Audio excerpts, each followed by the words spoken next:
Howard Hale. Thanks for joining us for the Cattleman's Corner. I'll be back with the day's guest right after this. Cattleman'sCorner.com is one of the websites that we produce, and there's some good reasons for visiting. There's some good agricultural businesses on Cattleman'sCorner.com, and there's 5 new programs a week on Cattleman'sCorner.com.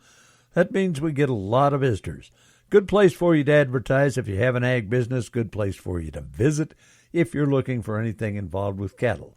That's Cattleman'sCorner.com. Cattleman'sCorner.com. They'll pay you to use Cattleman'sCorner.com. Ethan Lane is the Vice President of Government Affairs for the National Cattlemen's Beef Association. Ethan, do environmental groups and animal rights groups use litigation as somewhat of a bludgeon? I give a lot of talks to state cattle and sheep associations across the West, and after talking about the different issues that we're working on, kind of sum it up by saying, the problem with everything on this list is that we can change everything here, but if we don't fix the litigation problem that we have, we're going to be back to square one. It's something that we see time and time again.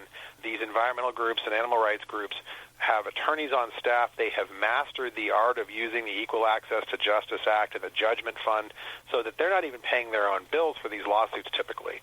I saw an annual report from one of these radical groups that attributed something like 35% of their overall revenue to legal judgments and awards on these lawsuits. It's absolutely part of their business model at this point. And, that's just not what was intended when any of these laws were created. Ethan Lane, who currently is Vice President of Government Affairs for the National Cattlemen's Beef Association. Well, thanks for joining us for the Cattleman's Corner. Always great to have you along. May God bless, and you come back and join us again, won't you? I'm Howard Hale.